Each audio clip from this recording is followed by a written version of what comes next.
juga bolak-balik Jakarta, teman-teman artis Jakarta juga kayak yang sekaya apapun tidak akan menjamin popularitas. Karena apa? Karena ini pasarnya itu manusia yang akan melihat kita.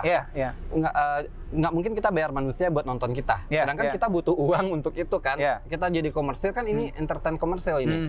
Nah, jadi kalau secantik apapun kalau pasarnya nggak suka, lo nggak akan kepake gitu. Nah,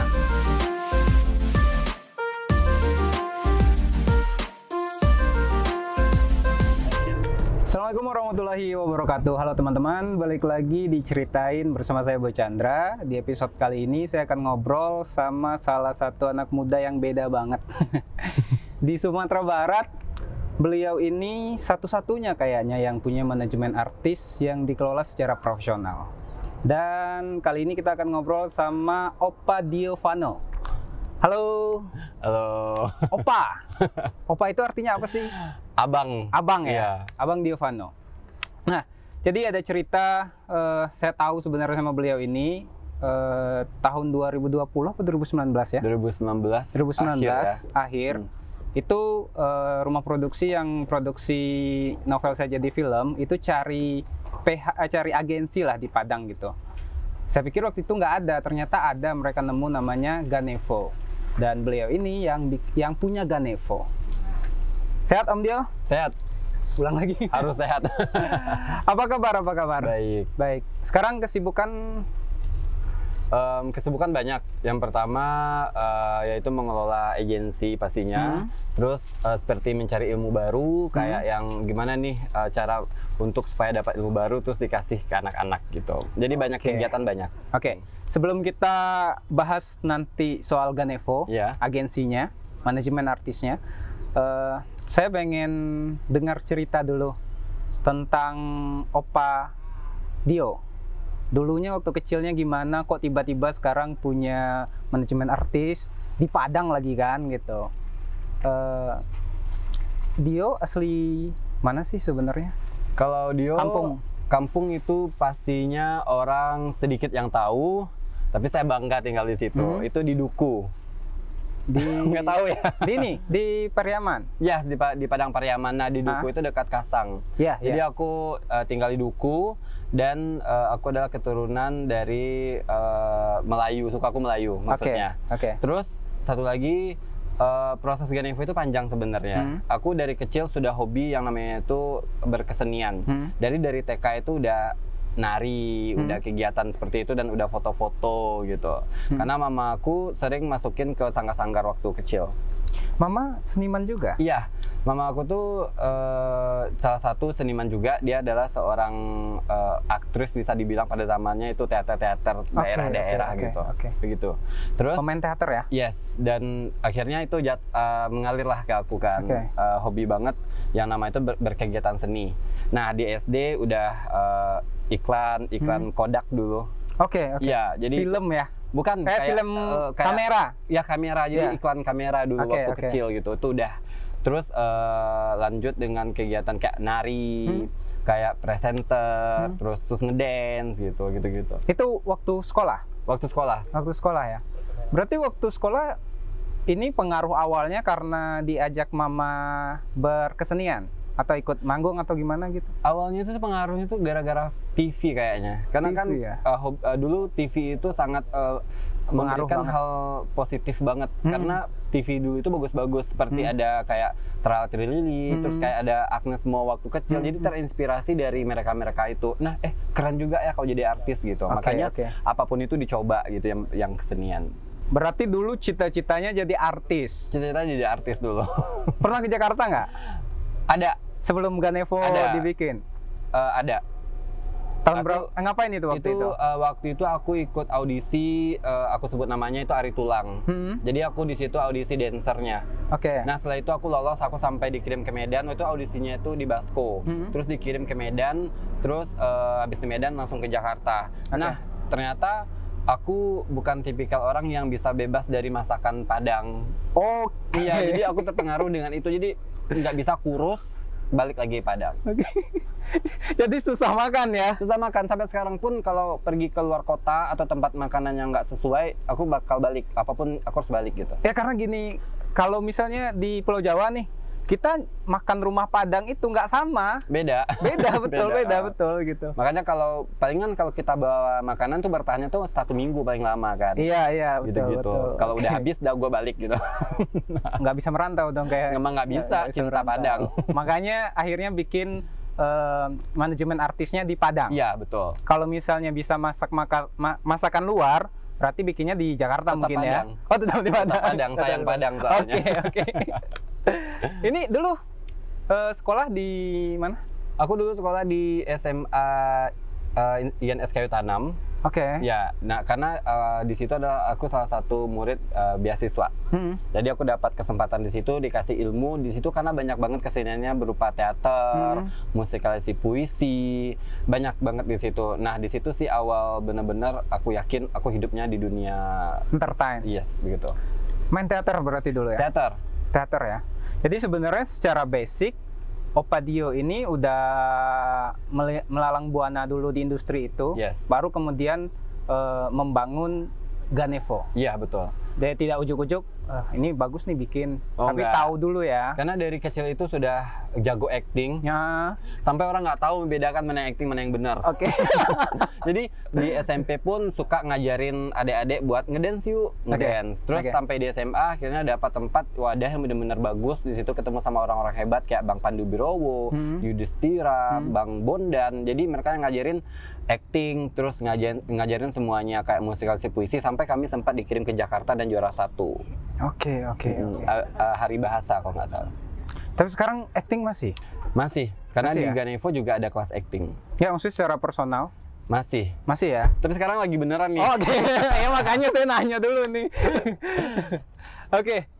Kemudian Ganevo satu-satunya manajemen artis yang cukup serius di Padang ya? Itu udah berapa tahun sih? Itu Ganevo berawal itu dari tahun 2010 sebenarnya aku buka, tapi seriusnya itu 2014. Kita mau 1 dekade nih.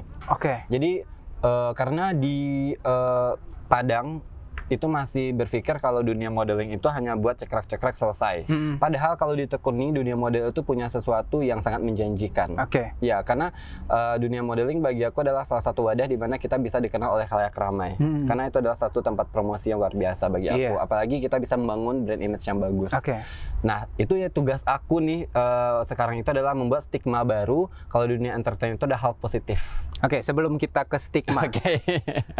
Aku penasaran nih, 2010 mulai serius 2014. Ada waktu sekitar 4 tahun. Ngapain 4 tahun itu? Jadi 4 tahun itu lagi pertama mematangkan umur. Karena pada saat itu masih dipandang sebelah mata nih. Itu anak kecil. Umur berapa waktu itu? Itu 2010 aku tamat SMA baru. 16, 17 ya? Iya. Tamat SMA, aku juga salah satu dari marching band terkenal di Sumbar. Aku jebolan di sana juga. Nah di situ tuh masih dianggap ini nggak bakal. Ini main aja lah. Apalagi gitu orang kampung, orang duku gitu kan. Jadi orang duku nggak ada ilmu gitu. Bener diomongin.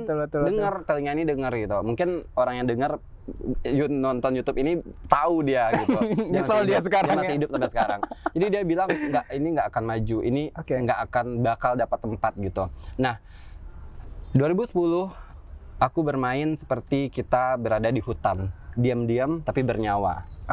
Jadi gue jalanin terus tapi diam-diam, orang nggak tahu, orang cuma tahu derap langkah aja, tapi gerakan orang nggak tahu gue di mana. Akhirnya 2010 aku lari ke Jakarta diam-diam, cari ilmu, cari segala macam sampai gue ngambil uang nggak izin ke orang tua. Untuk biaya di situ. Biaya di Jakarta? Iya. Untuk belajar? Iya. Jadi udah segala macam, akhirnya dapat ilmunya, balik ke Padang lagi, bisa ternyata kita buka sanggar dengan 2 anak baru, dan itu saudara sendiri yang dijadikan talent. Murid pertama? Ya, murid pertama. Dan itu kami founder. Kami ngedance, kami lomba model, dan ternyata kami termasuk yang dilihat di Padang gitu, karena baru aja udah dapat kategori seperti best ini, walaupun nggak juara tapi udah dapat best, dan itu berarti udah dilihat ya. Nominasi gitu. Ya. Itu 2010 itu kan Padang masih ya kalau dibanding sekarang kan agak melambat juga ya. Iya betul. Tapi 2010 itu kayaknya hotel masih 1-2 lah ya. Iya betul. 2010 hotel 1-2 dan Opa bikin manajemen artis yang sebenarnya itu sejenis sanggar, tapi dengan konsep yang lebih industrial. Iya, betul. Nah, waktu itu pikiran apa yang ada di kepala? Karena orang nih pasti bikinnya nih, ya udahlah bikin sanggar, nanti tari untuk barale atau apa gitu. Jadi yang terlintas di benak saat itu sih sebenarnya gimana cara kita memberikan sesuatu yang baru dalam bentuk berkesenian di Sumatera Barat. Dan aku adalah salah satu jiwa-jiwa yang nggak pernah berhenti untuk membuktikan sesuatu yang benar. Nah, ketika mulai berpikir, gue harus buka sanggar artis. Kalau gue nggak jadi artis, anak-anak jadi artis, generasi berikutnya. Karena ketika kita berhasil membangun sesuatu, itu kepuasannya berbeda. Makanya sampai mati, gue akan pertahankan proses gue dari awal ini gitu. Karena yakin banget, kita manusia ada sesuatu yang namanya itu insting, dimana kita berani melakukan sesuatu karena kita tahu kita bakal sukses. Kita manusia ada hal-hal seperti itu. Karena aku belajar dan gue merasa, gue bakal sukses nih gitu. Karena udah kelihatan titiknya. Karena dari dulu kan diajarin tuh di SMA, di teater. Jika kita melihat titik ujung itu nggak kelihatan oleh orang lain, kita kelihatan, berarti kita akan sampai di sana sendiri. Itu yang gue pelajarin sampai sekarang. Luar biasa ya. Saya ngerti kenapa Ganevo itu bisa bertahan sampai sejauh ini ya. Karena kalau misalnya secara prinsip, secara tekad itu nggak kuat, orang pasti ya kalau bikin kayaknya nggak susah-susah amat ya. Bikin buka, ada letakin speaker, letakin kaca, selesai. Iya kan. Tapi untuk bertahan, untuk terus bertumbuh itu yang butuh prinsip yang kuat tadi ya. Dalam prosesnya itu pasti banyak banget hal yang dilalui, drama-dramanya lah ya. Apalagi Ganevo itu dengan konsep yang lebih modern. Emang model yang pokoknya model banyak banget lah ya, teman-teman bisa lihat sendiri di portofolio mereka di YouTube itu banyak gitu. Apa sih hal-hal yang paling nyakitin yang pernah dialamin?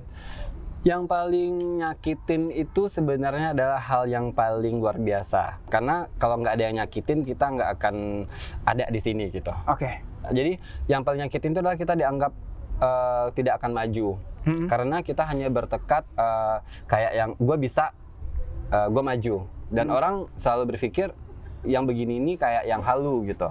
Sebenarnya kita yang punya tekad yang luar biasa itu bakal jalan terus kalau kita nggak berhenti.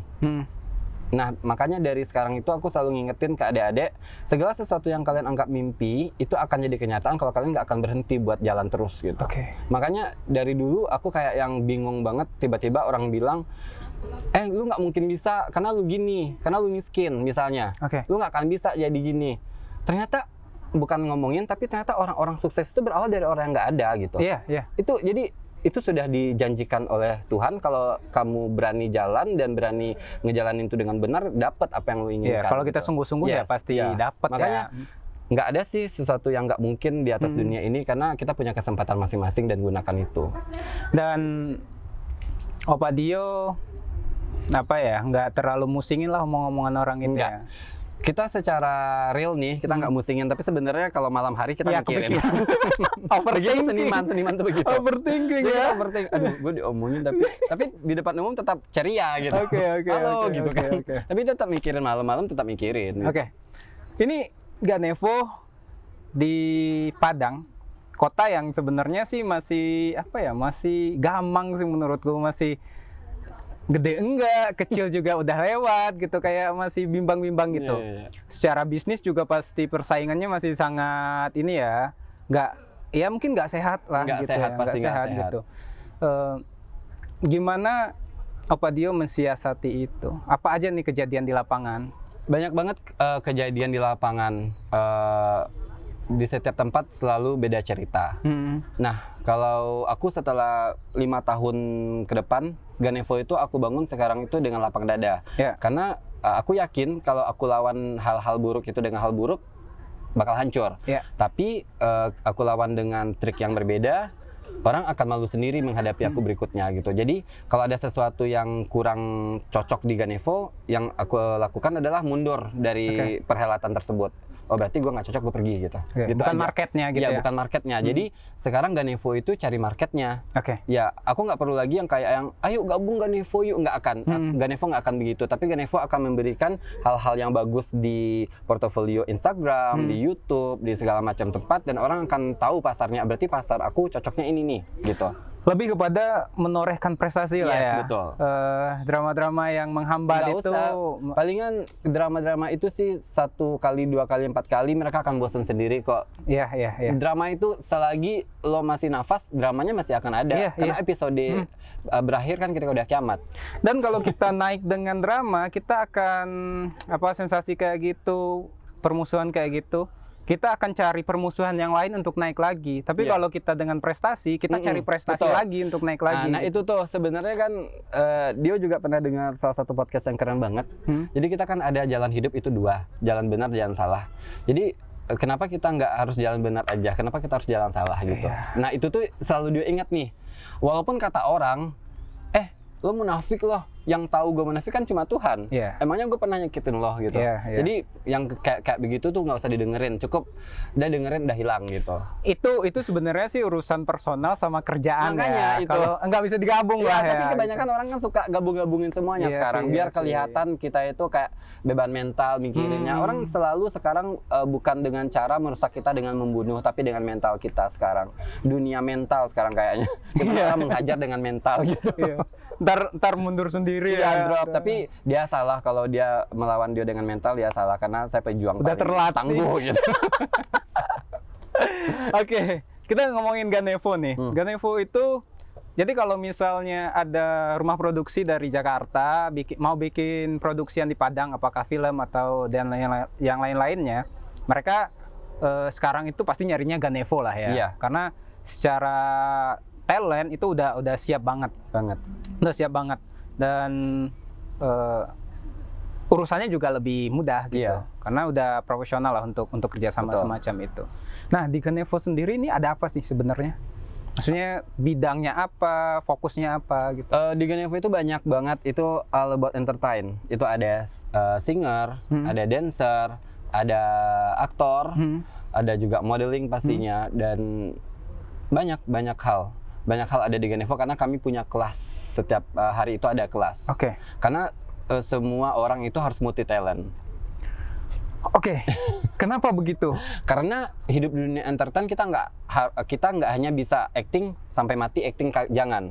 Karena kita artis itu adalah public figure. Public figure itu harus bisa apa aja. Karena kita adalah sosok seorang penghibur secara garis besarnya. Jadi nyanyi kita bisa, ini kita bisa. Jadi kita kepake di mana-mana dan kita nggak mati di situ aja gitu. Banyak hal yang kita bisa lakukan. Anak-anak Ganevo berarti diajarin semuanya? Diajarin semuanya. Termasuk skill public speaking dan lain-lain? Semuanya.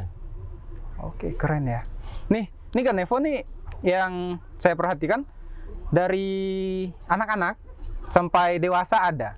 Itu gimana tuh ceritanya? Apakah ada kelas tertentu, apa kelompok tertentu gitu? Program kita itu pasti akan berbeda-beda di setiap umur. Jadi kalau anak kecil programnya kids, yang remaja pasti programnya remaja juga. Jadi itu beda-beda kelas. Itu berarti ada yang agensi manajemen artis tadi, ada yang agensi artisnya, ada yang sekolah? Ada. Jadi dia ada dua elemen di Ganevo, itu modeling school dan manajemen artis. Kenapa? Karena yang anak-anak yang belajar di Ganevo itu akan diletakin dulu di modeling school. Nah, setelah dia akan berangkat menjadi talent dan masuk ke manajemen artisnya Ganevo. Kita ngomong satu-satu dulu ya. Ngomong satu-satu dari kelasnya dulu. Mahal nggak? Mahal. Ganevo mahal. Mahal. Itu berapa per semester kah atau? Kalau kita sama dengan sekolah biasanya, sekolah umum, kita masuknya tuh misalnya nih, masuk Ganevo itu 1,5 juta misalnya. Dan uang pendaftaran? Itu hanya uang pendaftaran aja. Itu tidak ada masuk di uang bulanan. Terus tapi ketika kita lihat anaknya kita audisi bagus, kita akan kasih diskon. Ya, nah itu keberuntungan masing-masing ya. Terus uang bulanannya 400.000 per bulan gitu. Nah, begitu. Itu Kontraknya per tahun atau? Ya, kita ada namanya itu ajang kita Ganevo Award, di mana anak-anak diuji kemampuan mereka selama belajar 1 tahun. Nah, disitulah mereka akan dipilih untuk menjadi talent kita dan masuk ke manajemen artis. Jadi itu di bulan Februari besok. Itu sekolah kami mengadakan ujian untuk menuju ke tahapan berikutnya. Ini udah disiapin dari dasar banget ya? Banget. Dari kecil mereka mulai sekolah dulu, setelah mereka punya skill masuk ke manajemen artis yang nanti disalurkan ke sesuai bakat mereka. Iya, betul. Oke, keren ya. Jadi sebenarnya itu udah kayak investasi ya. Betul. Belajar dulu, nanti pas sudah manajemen artisnya mereka dapat uang dong.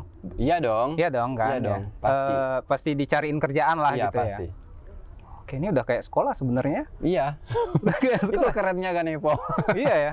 Tapi itu ganggu nggak ke sekolah? Enggak, formal jadi mereka? Enggak akan pernah terganggu karena kita dari Ganevo pun selalu bilang pendidikan itu nomor 1. Karena yang kayak belajar seperti ini adalah kayak pegangan kalian. Jadi dengan kalian belajar public speaking, kalian akan bagus ngomong ketika kalian kerja.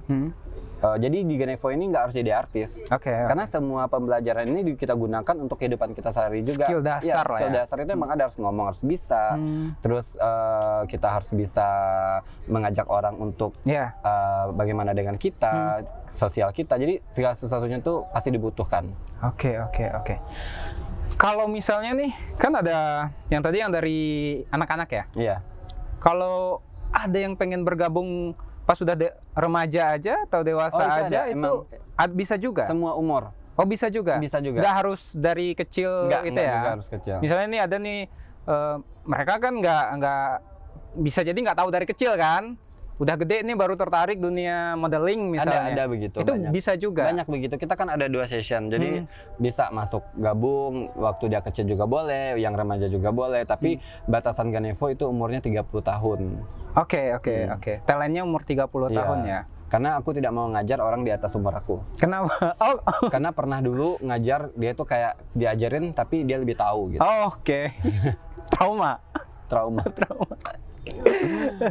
Nih, di Sumatera Barat orang Minang lah ya, yang kental banget sama adat. Terus ini kan industri hiburan, stigma orang pasti lah gemerlap. Nanti kalau jadi artis itu mabuk-mabukan atau hedon gitu. Itu gimana menghadapi stigma kayak gitu? Jadi dia sudah hampir 10 tahun itu membangun Ganevo ini dan selalu punya peraturan buat semua talent. Jadi talent di ini panggilan tuh gainers panggilannya. Jadi gainers ini itu ada peraturan yang mana mereka tidak boleh keluar pakai celana pendek buat yang cewek. Terus mereka tidak boleh memasuki tempat-tempat yang tidak sesuai dengan diri mereka karena mereka public figure. Terus mereka harus menjaga snap story mereka dari hal-hal yang kasar. Aku buat peraturan seperti itu. Sedetail itu emang. Dan ada dan bagi mereka yang mampu menjadi influencer, mereka akan diarahkan ke sana. Itu beberapa anak Ganevo udah influencer. Tapi gini nggak, ketika mereka udah tumbuh besar, ada yang kabur nggak? Ada. Nah, biasanya yang kabur ini itu karena omongan. Jadi kita kan sebenarnya ketika kita membangun anak itu dari awal, dari nol, itu kita akan melihatkan sifat kita yang pasti tidak akan disukai dia. Misalnya aku ngomong begini, kamu nggak boleh begitu, kamu harus gini, kamu harus gini. Akhirnya karena mereka pengen sukses dan dia ngikutin tuh semua ikutin sampai apapun itu diikutin. Ya takut dia ntar marah atau semacam. Nah setelah mereka mulai hebat dan mulai terkenal, itu omongan itu bakal banyak datang. Apalagi anak-anak Ganevo, aku nggak sombong, semua anak-anak Ganevo yang berprestasi dan punya nama itu akan selalu diincar oleh semua orang. Aku berani ini kan didengar orang nih, aku berani ngomong. Karena itu terbukti, karena apapun brand-brand yang ada di Sumbar itu Ganevo. Dan mereka pasti yang kayak yang tiba-tiba ada sedikit nih sama talent, pasti orang ini mencari celah. Kerjasama dengan Ganevo lah mereka ya. Jadi mereka akan cari celah, ngapain lagi di Ganevo, freelance aja. Padahal mereka nggak tahu gimana gue membangun anak ini habis-habisan dari uang, dari tenaga, dari waktu gitu, dari omongan gitu. Karena kan jadi talent itu nggak cukup cuman ya dengan modal cantik atau apa. ada manajemen yang ngurusin di belakang, dan itu yang sebenarnya yang diurusin sama Ganevo. Jadi banyak hal yang dia lihat, dia juga bolak-balik Jakarta, teman-teman artis Jakarta juga kayak yang sekaya apapun tidak akan menjamin popularitas. Karena apa? Karena ini pasarnya itu manusia yang akan melihat kita. Nggak mungkin kita bayar manusia buat nonton kita. Sedangkan kita butuh uang untuk itu kan. Kita jadi komersil kan, ini entertain komersil ini. Nah, jadi kalau secantik apapun kalau pasarnya nggak suka, lo nggak akan kepake gitu. Nah, tugas manajemen lah membingkis kamu itu, membuat sesuatu yang terlihat unik, layak dijual. Nah, itu yang dilupakan oleh talent-talent di Sumbar Pendidikan yang menghargai proses tadi. Mereka berpikir, gue cantik ya gue bisa ngelakuin sendiri. Enggak, lo salah. Tapi ada ini nggak sih? Ada kontrak dalam jangka waktu tertentu gitu nggak sih? Kalau di Ganevo untuk beberapa saat ini kita sudah buat kontrak untuk talent-talent, karena kita sudah bekerja beberapa PH yang ada di Jakarta juga. Jadi kita butuh yang namanya itu kayak kerjasama yang benar-benar kerjasama profesional. Kalau dulu nggak. Kalau dulu itu karena Dio masih berpikir untuk belum bisa ngasih job buat anak-anak. Jadi kalau kita kontrak, otomatis kita bisa ngasih job mereka dong. Nah, pada saat itu dia belum kontrak. Nah, sekarang dia sudah. Karena ada mungkin beberapa anak di bulan besok itu ke Jakarta buat stay di sana buat film.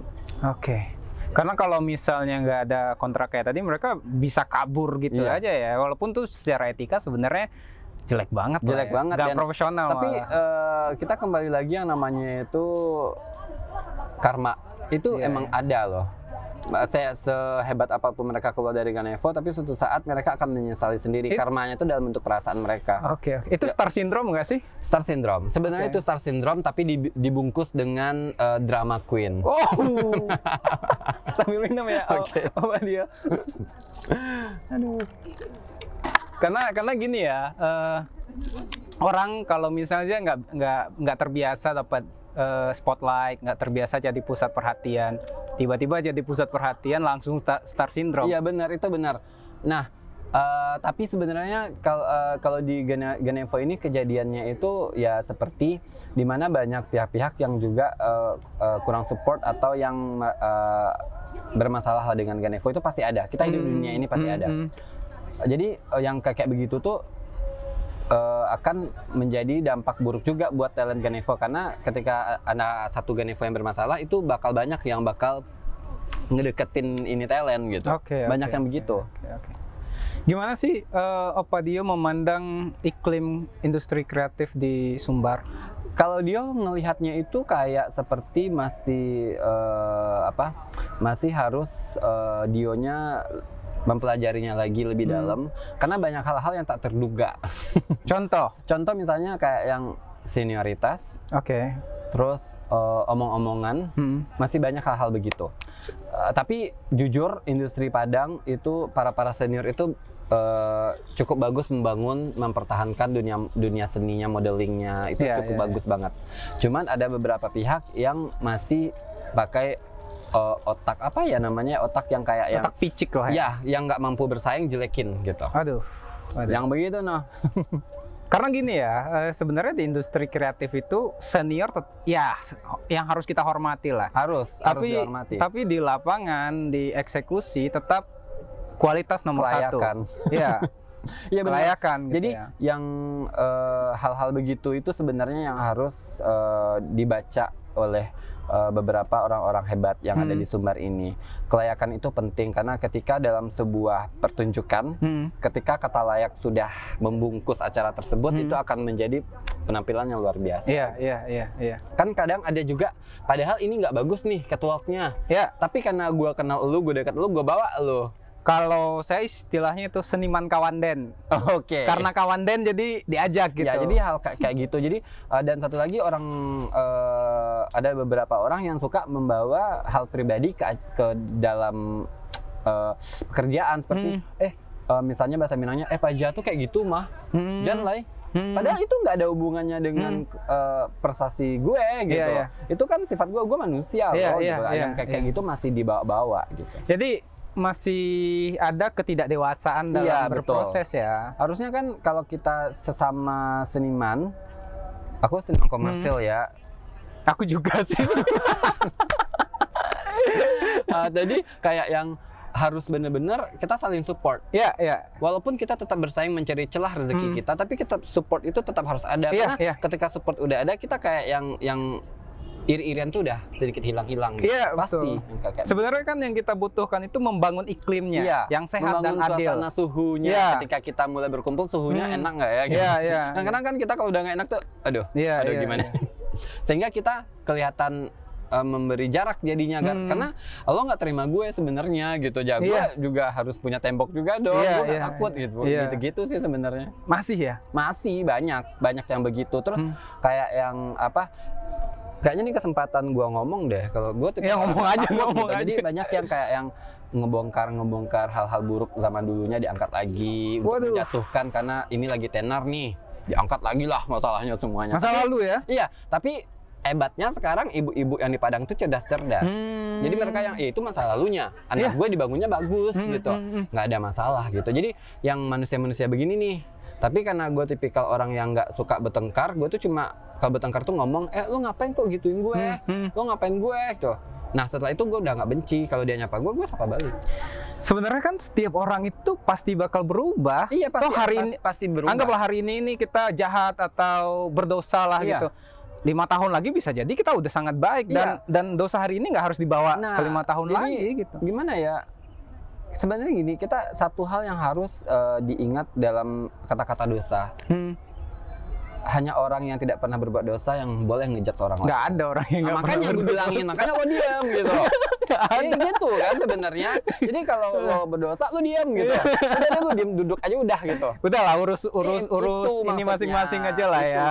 Jadi sekarang sih Dio ngejalanin Ganevo, jalan maju terus dapat rezeki, makan siang malam, rezekinya halal, udah gitu-gitu doang. Iya. Fokus ke kerjaan aja ya. Fokus kerjaan aja. Jauh-jauh dari drama. Ya karena gue dari dulu orangnya nggak suka irian. Serius, karena emang nggak suka irian, makanya ada aja jalannya dikasih Tuhan gitu. Iya sih. Soalnya kalau kita nggak fokus sama hal-hal itu, pasti kita datangnya hal-hal baik juga. Iya betul. Apa nih program atau target dalam jangka waktu dekat ini? Target Ganevo itu adalah anaknya bakal main film. Terus target Ganevo adalah menjadi agensi dan yayasan terbesar di Sumbar. Walaupun orang sekarang bilang, Ganevo nomor 1 belum. Kenapa belum? Karena belum, programnya belum bagus-bagus banget. Gue aja masih berpikir seperti itu, tapi orang ngelihatnya itu keren gitu. Cuman harus ada lebih keren lagi, anak-anak harus lebih mantul lagi, harus bener-bener kayak yang Jakarta gitu. Targetnya begitu.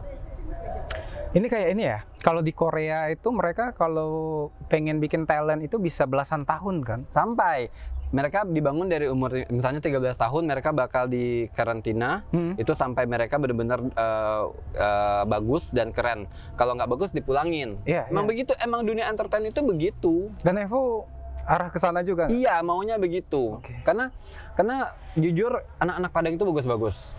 Sumpah demi apapun, kalau ke Jakarta orang bakal bilang anak Padang emang keren. Auranya beda, jujur. Keren-keren, cakep-cakep. Dan kalau seandainya mereka di atas panggung itu beda, sumpah. Gue jadi kalau excited bangun Sumbar itu karena itu. Orang banyak nawarin. Sayang banget ya kalau emas permata-permata itu nggak dijaga gitu ya. Gue kalau pindah ke Jakarta, uang gue lebih banyak. Iya, pastilah. Jujur. Pasti, karena lebih banyak ini, lebih banyak. Itu banyak yang nawarin beberapa kayak yang, ayo Dio gabung di sini. Tapi kenapa? Karena hanya 2 pilihan untuk berbuat baik, mengabdikan diri, sama kita benar-benar rajin sholat. Aduh, berat itu. Iya, jadi gue abdikan diri gue buat Padang, buat anak-anak semua yang ada di Sumbar. Karena emang suka banget lihat anak-anak kecil. Lihat deh di IG Ganevo. Gue bisa bercerita panjang loh sama balita gitu. Karena gue pakai hati ngomong sama mereka. Mereka dapat koreo aku gitu. Mereka dapat apa semuanya gitu kan. Dan emosi itu yang dibangun dengan adik-adik itu. Makanya mereka tuh jadi senang belajar ya. Betul. Kalau dari pemerintah sendiri sejauh ini dukungan apa yang dikasih? Luar biasa. Banyak pemerintah sebenarnya yang diinginkan mereka adalah tetap dalam rules Minangkabau. Tetap menjaga Minang kita, tetap menjaga etika kita. Itu sebenarnya yang mereka inginkan. Tapi di balik itu ada hal-hal yang luar biasa yang mereka berikan ke lapangan gitu. Contoh? ya berkarya silahkan. Sampai dulu aku mungkin agensi pertama yang membuatkan video untuk Bapak Mahyeldi dan itu dimasukkan ke IG Bapak Mahyeldi. Oke. Dikasih ini nggak? Saya tuh nih, pemerintah kita tuh kadang-kadang kan banyak ngomong membangun fasilitas. Yeah. Sementara selain fasilitas fisik tadi, kita butuh nih fasilitas manusianya. Ya kan? Ada nggak dikasih beasiswa untuk belajar kemana? Kalau sampai sekarang itu belum. Sampai sekarang belum. Mungkin yang mendengarkan bisa diberikan beasiswa buat buat talent-talentnya kan. Misalnya gini, aku beberapa kali mengirim anak-anak ke internasional, ke nasional, ke internasional, tapi biayanya dari orang tua mereka. Iya. Tapi yang nama naik itu Sumatera Barat. Iya. Sumatera Barat, Indonesia. Jadi aku ada hal yang harus diingat lagi ketika anak-anak model itu membawa nama Sumatera Barat, mereka juga membawa kebudayaannya, mereka membawa semuanya. Betul. Nah itu adalah salah satu promosi yang luar biasa. Karena apa? Karena ada di setiap sosial media yang ada di dunia. Karena kalau ketika kita berlomba tingkat internasional, di semua sosial media dunia itu ada keluar. Seperti anak-anak aku, Adriana Helen Matthew, Oceana Sera, Quinsa Auzora, itu adalah anak-anak internasional yang berhasil bertengger di juara-juaranya gitu. Dan itu perwakilan dari Sumatera Barat, pakai baju Padang, pakai baju Sumbar. Harusnya ada sesuatu yang terfikirkan oleh beberapa orang-orang hebat kita, pemimpin kita. Kenapa sih nggak kita kasih sesuatu buat mereka ini gitu? Ya, pelatihan kemana gitu ya? Dapat guru yang lebih bagus lagi di bidangnya gitu ya. Karena dengan, tapi mungkin belum kayaknya nih. Belum kepikiran, mungkin abis ini kepikiran ya. Jadi yang hal seperti itu pasti akan membangun hal baik juga. Karena dengan pemerintah dekat dengan yang komersil begini, kayak yang kami sebagai orang-orang ini akan menjaga banget gitu. Pemerintah udah apa nih, udah lihat kita nih, kita harus jaga nih gitu-gitu jadinya gitu. Dan itu juga perputaran ekonomi kreatif kita. Iya, betul. Ekonomi kreatif itu bukan hanya bikin kerupuk dengan kemasan yang lebih bagus, enggak, tapi juga kerja-kerja seni, kerja-kerja kreatif yang menjual bakat gitu ya. Dan itu kan nanti juga bayar pajak kan, efeknya juga ada gitu ya.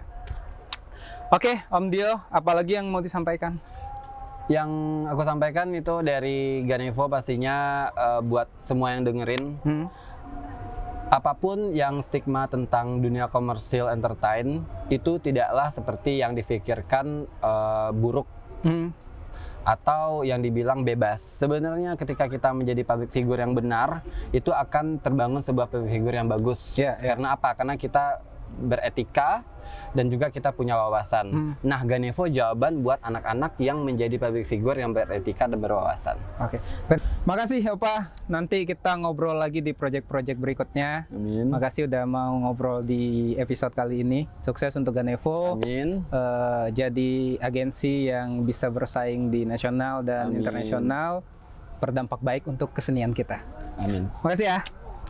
Makasih teman-teman udah nonton episode Ceritain kali ini. Sampai ketemu di episode berikutnya. Assalamualaikum warahmatullahi wabarakatuh.